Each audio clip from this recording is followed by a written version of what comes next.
Family কার্ডের যাত্রা শুরু, প্রতিশ্রুতি থেকে পিছু পা হবে না বিএনপি, মন্তব্য প্রধানমন্ত্রীর। প্রাথমিকভাবে 13 জেলায় 5 বছরে পাবে 4 কোটি পরিবার। দিনে 5 লিটার তেল দেওয়ার ঘোষণায় বাইকারদের স্বস্তি, বন্ধ বেশিরভাগ পাম্প। দাম বাড়ার শঙ্কায় হুমড়ি খেয়ে ভোজ্য তেল কিনছেন ভোক্তারা। নির্বাচনী অঙ্গীকার এবং দেশের অর্থনীতি বিবেচনায় বাজেট তৈরির পরামর্শ সিপিডির। মূল্যস্ফীতি নিয়ন্ত্রণ ও মুদ্রানীতি হবে বড় চ্যালেঞ্জ।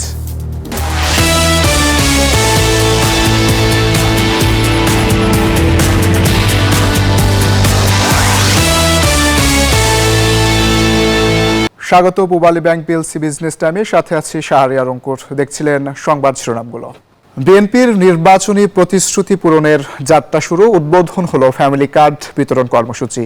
মঙ্গলবার সকালে রাজধানীর কড়াইল বস্তির পাশে টি&টি খেলার মাঠে কর্মসূচির উদ্বোধন করেন প্রধানমন্ত্রী তারেক রহমান। বলেন, নির্বাচনী প্রতিশ্রুতি থেকে বিন্দু মাত্র পিছু পা হবে না বিএনপি। 5 বছরের মধ্যে 4 কোটি পরিবারকে এই কার্ড দেওয়ার আশাবাদও জানান সরকার প্রধান। ফ্যামিলি কার্ড একটি সামাজিক সুরক্ষা। এই কার্ড ঘিরে রাজনৈতিক অঙ্গনে অজস্র কথা, সাধারণের মাঝেও যা নিয়ে বাড়তে থাকে কৌতূহল। যে কার্ড শুধু নির্বাচনী প্রতিশ্রুতি নয়, একটি পরিবারের নারীর হাতকে শক্তিশালী করার আয়োজন। নির্বাচনী ইশতেহারে প্রতিশ্রুতি ছিল, ক্ষমতায় গেলে দেশের অর্ধেক জনগোষ্ঠী নারীদের স্বাবলম্বী ও সচ্ছল করে গড়ে তুলতে আর্থিক প্রণোদনা দেবে বিএনপি সরকার। বিপুল সংখ্যাগরিষ্ঠতা নিয়ে সরকার গঠনের 1 মাসের মধ্যেই সেই প্রতিশ্রুতি বাস্তবায়ন শুরু করলেন প্রধানমন্ত্রী তারেক রহমান। বললেন, দীর্ঘদিনের পরিকল্পনা বাস্তবায়ন করতে পেরে আনন্দিত তিনি। বহু বছর যাবত বাংলাদেশ জাতীয়তাবাদী দল পরিকল্পনা গ্রহণ করেছেন। বাংলাদেশের জনসংখ্যার অর্ধেক জনসংখ্যা হচ্ছে নারী। আমরা দৃঢ়ভাবে বিশ্বাস করি, এই অর্ধেক জনসংখ্যাকে যদি আমরা পেছনে রাখি, এই অর্ধেক জনসংখ্যাকে যদি আমরা এম্পাওয়ার না করি, তাদেরকে যদি ক্ষমতায়ন না করি, শিক্ষা এবং অর্থনৈতিকভাবে তাদেরকে যদি ক্ষমতায়ন আমরা না করতে পারি, তাহলে অবশ্যই দেশকে কোনোভাবেই সামনে এগিয়ে নিয়ে যাওয়া সম্ভব না। দেশের 4 কোটি পরিবারের নারী এই ফ্যামিলি কার্ড পাবেন জানিয়ে সরকার প্রধান বললেন, নারীদের পেছনে রেখে দেশের উন্নয়ন সম্ভব নয়, তাই তাদের স্বাবলম্বী করতেই এই পরিকল্পনা। আমি দৃঢ়ভাবে বিশ্বাস করি, আমার সরকার পর্যায়ক্রমিকভাবে বাংলাদেশে যে 4 কোটি পরিবার রয়েছে, সেই 4 কোটি পরিবারে যারা নারী প্রধান, তাদের কাছে আগামী 5 বছরের মধ্যে ইনশাআল্লাহ পর্যায়ক্রমিকভাবে সকলের কাছে আমরা এই ফ্যামিলি কার্ড নিয়ে যেতে সক্ষম হব। প্রধানমন্ত্রী বলেন, বিএনপি সরকার সব প্রতিশ্রুতি বাস্তবায়নে বদ্ধপরিকর। মধ্যপ্রাচ্য পরিস্থিতিতে সবাইকে ধৈর্য ধরার আহ্বান জানান তিনি।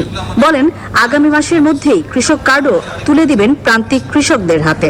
কৃষক কার্ডের কাজ আমরা শুরু করেছি ইনশাআল্লাহ। ঠিক আজকের এই অনুষ্ঠানে আমরা যেভাবে 37,000 মানুষের কাছে, 37,000 নারীর কাছে আমরা ফ্যামিলি কার্ড তুলে দিতে সক্ষম হয়েছি, ঠিক একইভাবে আগামী মাসের মধ্যে আগামী মাসের ভেতরে আমরা কৃষক ভাইদের কাছে, বহু কৃষক ভাইদের কাছে আমরা কৃষক কার্ড তুলে দিতে সক্ষম হব। ঢাকা সহ দেশের 14টি জেলার 37,567 দরিদ্র পরিবারের নারীকে ফ্যামিলি কার্ড দিয়ে এই কার্যক্রমের উদ্বোধন করলেন প্রধানমন্ত্রী তারেক রহমান। জীবন সংগ্রামের আর্থিক টানাপোড়েনে এই ফ্যামিলি কার্ডের 2500 টাকা হয়তো সামান্য স্বস্তি এনে দিবে এই নারীদের জীবনে। তবে তারা বলছে, যেতে হবে বহুদূর। রাষ্ট্রের কাছে তারা চায় আর্থসামাজিক সকল প্রকারের সুযোগ সুবিধা এবং নিরাপত্তা। মারুফা রহমান, নিউজ 24, টি&ডি মাঠ, ঢাকা। জ্বালানি তেলের সীমিত সরবরাহের 4র্থ দিনেও বাড়তি চাহিদায় রাজধানীর পেট্রোল পাম্পগুলোতে উপচে পড়া ভিড়। তবে মোটরসাইকেলের জন্য 5 লিটার তেল সরবরাহের সরকারি ঘোষণায় কিছুটা স্বস্তিতে বাইকাররা। সরকারের নিষেধ থাকলেও ভিআইপি বা জরুরি সেবার নামে অনেককেই দেওয়া হচ্ছে বাড়তি সুবিধা। বিশেষজ্ঞদের মতে এমন সংকট সমাধানে নাগরিকদের সচেতন হবার বিকল্প নেই। বিস্তারিত নাইম আলচিকের রিপোর্ট।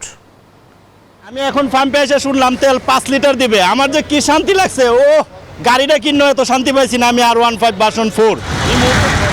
দিনে 5 লিটার তেল সরবরাহের ঘোষণায় খুশি মোটরসাইকেল চালকরা। সরকারের এমন ঘোষণা বাইকারদের তেল নেয়ার দীর্ঘ অপেক্ষার যেন অবসান ঘটালো। রাজধানী সহ সারা দেশের পেট্রোল পাম্পগুলোতে জ্বালানি তেলের বাড়তি চাহিদা এবং সীমিত সরবরাহের কারণে তৈরি হয়েছে তীব্র সংকট। সরকারের পক্ষ থেকে দেশে জ্বালানি তেলের পর্যাপ্ত মজুদ থাকার আশ্বাস দেয়া হলেও ফিলিং স্টেশনগুলোতে কমছে না গাড়ির চাপ। জ্বালানি তেল সরবরাহের চতুর্থ দিনেও রাজধানীর বিভিন্ন পেট্রোল পাম্পে মোটরসাইকেল ও ব্যক্তিগত গাড়ির দীর্ঘ সারি দেখা যায়। কোথাও কোথাও সেই লাইন পাশের সড়ক পর্যন্ত গিয়ে থাকে। ঘন্টার পর ঘন্টা লাইনে দাঁড়িয়ে তেল নিতে হচ্ছে চালকদের। আমাদের প্রত্যেকেরই তো সময়ের মূল্য আছে। 10 লিটার তেলের জন্য 2 লিটার তেল খরচ হয়ে যায়। 2-3টা পাম্পে তেল আছে আর অন্যান্য পাম্পে তো তেল নাই। আমরা 1.5 ঘন্টা দাঁড়ায় থাকলে তো আমাদের সময় লস। কিভাবে আমরা রাস্তায় রাইড শেয়ার করব এবং কিভাবে দিনপাত চলবে।